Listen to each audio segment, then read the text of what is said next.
Welcome, viewers, to my next episode of The Thought Leader Way. So, this is a knowledge series I'm doing as a precursor to my upcoming book on the same subject. So, the objective of this show is to bring thought leaders from across the world to share their experiences on what it takes to be a thought leader. Today, I have a special guest with me, Lee Cockerell. He's been the former executive vice president operations for Walt Disney Resorts. Prior to that, he's held senior leadership positions at global brands like Marriott and Hilton. He's an author of many best-selling books. I think 4 books that he's written, and one of them is published in 21 languages. It's called Creating Magic: 10 Common Sense Leadership Strategies from a Life at Disney. Wow, 21 languages. I hope I get somewhere close to that somewhere in the future. It's absolute pleasure to have you on the show, Lee. Really, thanks Thank you you. once again for your time. I'm glad to be with you. Thanks for including me. I appreciate it. Yeah, it's an absolute pleasure. So, Lee, thought leadership seems to be a word that's most abused these days. So, I was reading somewhere that on LinkedIn, there are over a million profiles which have the word thought leader put in there. So, who, according to you, is a thought leader, or how would you define thought leadership? Yeah, well, my LinkedIn doesn't say I'm a thought leader. In fact, I don't think anybody can say they're a thought leader. I think you don't set out to be a thought leader, you become one. And people who contact you are the ones who decide if you're a thought leader. It's like me saying I'm great. Well, that's great, but other people have to be there to make that true. So I think that's an overused term, and I think most people that think they're thought leaders, nobody's calling them. But for me, it was just I never in my work, I didn't even know, I never even heard the term before, until a few years ago, and I didn't set out to be a thought leader. I had a lot of curiosity. I enjoyed the work I did. I really was. Really got a big curiosity about leadership, Mhm. about time management, and most of mine was because of my own style. I was a very autocratic manager. I intimidated people, and I had to go through a real change because I was insecure. Mhm. I was a young kid. I was in a management job. I didn't know what I was doing. So, most people that are insecure and have low self-confidence are pretty autocratic. They Mhm. abuse people. But over time, I just started reading more about it. I started studying more. I started going to seminars. I started studying the leaders around the world who did not have formal authority, but they made a huge difference the way they treated people and trusted people. And slowly but surely, I changed Mhm. because of knowledge and exposure and experience. I left Oklahoma. I'd never been anywhere. And now I've been and done work in 45 countries around the world. I've been to India. And I tell people the way you learn is education, exposure, and experience. And just having a college degree is not enough. You've got, unless people can read about India, but until you go there, you cannot understand.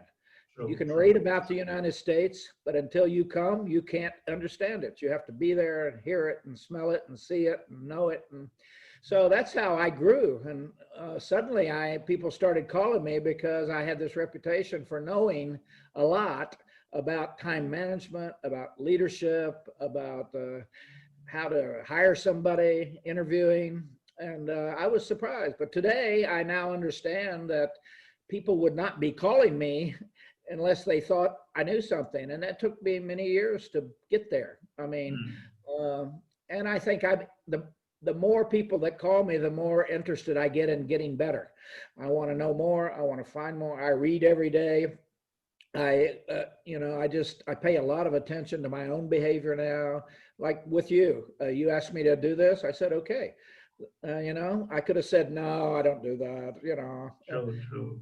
So I find a lot of satisfaction in helping other people, whether it's with their knowledge or with their behavior or with whatever they're trying to achieve. If I can help, people ask me why I still do public speaking, and I say because people clap, and I like it.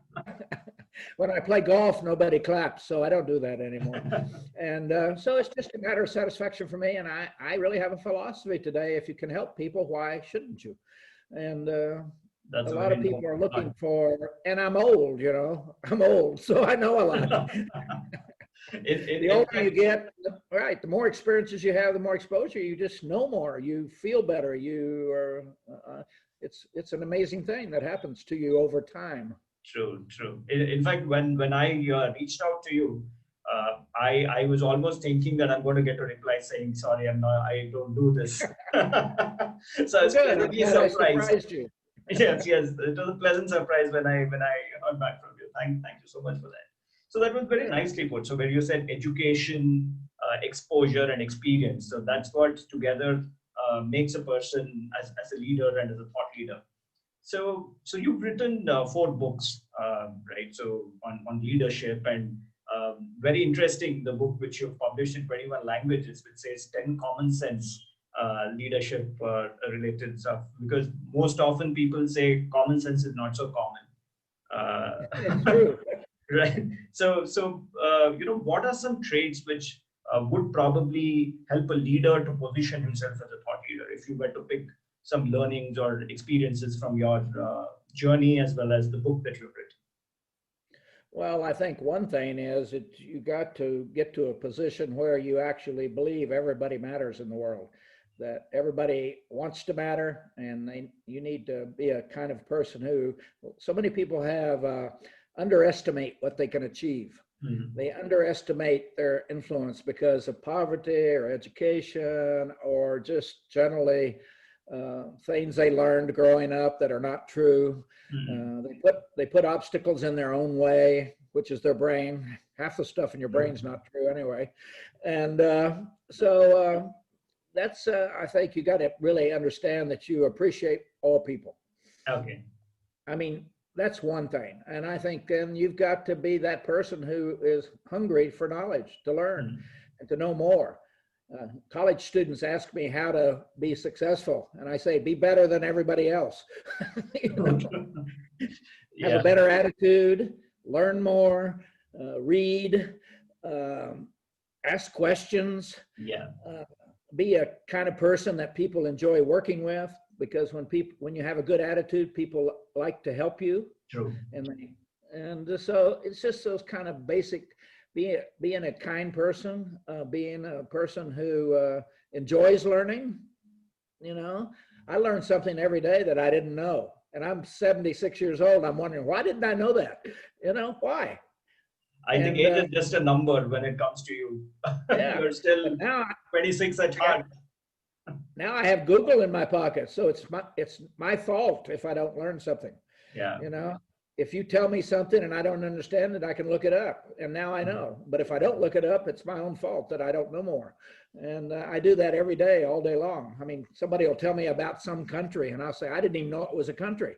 And I Okay. look it up, and 5 million people live there. I'm going, Yeah. whoa.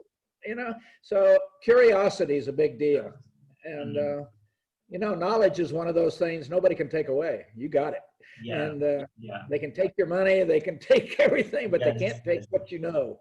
And so that's, I just think about it as what a gift. It's That's free, costs nothing. Yeah, it costs nothing. Absolutely, absolutely. In fact, you've been featured in the Thinkers 360 thought leaders to watch out for, and I'm sure a lot of other accomplishments which are there. So, what is your thought leader way, if you were to share it with our viewers?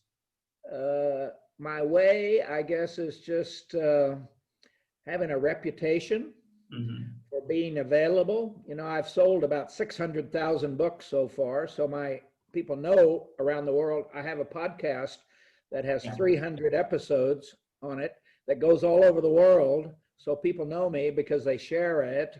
That's the great thing about technology. You can Yes. touch everybody. I Yes. have a lot of contacts in India. I hear from people all the time. I'm connected with a lot of people in India.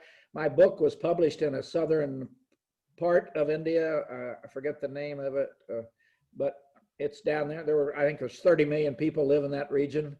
Yeah. And Yeah.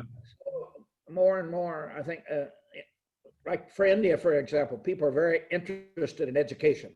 Yes. And so they live these podcasts, they read the books. My book is in English, it comes out of the UK, I think, into India. And so I think you just get reach. People, you know, like we all, I heard about Stephen Covey once, and I started following him. I started Peter Drucker. I didn't even know who that was. I looked him up and wow. And I read his book, The Effective Executive, and it changed the way I think. Time management changed the way I think. And that's half the battle. Half of our problems in life are the way we think. True. We think the wrong things. And so my way is to just know more and to be able to and want to share it. You know, to me, it's like if you give somebody your time, you give somebody knowledge, you give somebody some reassurance, you give somebody some recognition, you've really given them something really valuable. Absolutely. And you know, you give them $20, they forget about it in 2 weeks. So yeah. And it's almost, people don't forget what you do for them. Yeah. People don't forget. Absolutely. Yeah. So that's it. Maybe it's because I was not as good a person when I was young that I want to be better. I want somebody to come to my funeral, so I'm trying to be nice and help people. That's and I want to. My legacy is to make sure I have a good legacy with people, and particularly my 3 grandchildren who are 25, 22, and 19. One's a biomedical engineer. One's an international marketing. I mean, to me, for them to remember me as somebody who was thoughtful and a teacher. That's what I want to be remembered, as a teacher, not as a boss. Yeah. People don't like the boss, teacher. Yeah. And when you teach people instead of intimidate them, you get better results. So I think a good teacher would be a thought leader then. Exactly. It can be. Yeah. It can be. True. Yeah. So currently we've seen the pandemic situation, which has kind of disrupted different industries, and it's changed the way businesses operate. Leadership styles need to change. Working cultures and working methods are going to change in this new normal. We also see at the same time that there is an overflow of information. So there is an information overload to it sometimes, right? So because everything is free and it's available out there. So if you have to really be seen there as a thought leader, what could one do differently? Well, I think focus on something that you want to be an expert in. And I focused on, this whole leadership management. I could have focused on something technical, IT, chemistry, farming, but I wanted to focus on leadership management and customer service because I was in the hospitality business. Yeah. And Hilton, Marriott, and Disney are world famous for that. So that was a great teacher for me. I was able to learn doing my job to get better.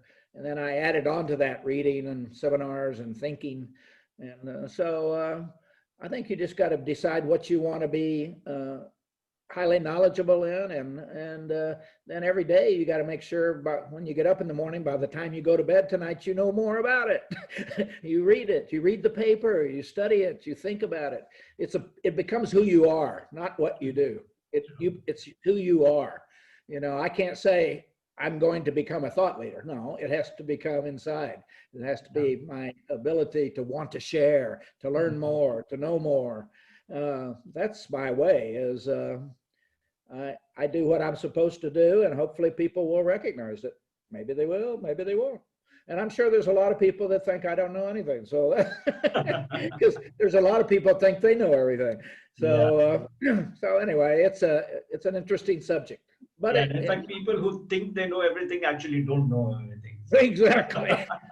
Those are the people that I worry about the most. They know everything. Yes. So, and that's a big obstacle in your life, to think you know everything. Because I can tell you one thing, knowledge is, if you think you're the best, that's a one-way street. That ends. If you try to get better every day, that's a long route. So you'll have people say, I'm the best in the world. I said, you really? No, I don't think so. So So, being best is a dead end. true, true. Yeah, in fact, I'd come across a quote somewhere which said, "What you know is a drop, and the unknown knowledge is an ocean." Yeah, Right? So, so true. so true. So, in fact, So true. those are the ones That's who are so more true. humble and say, "Yeah, I don't know. I'm still learning. Every day I'm learning." Like you said, What I at don't, 76, yeah, I'm still learning. what I don't know, I can't even imagine.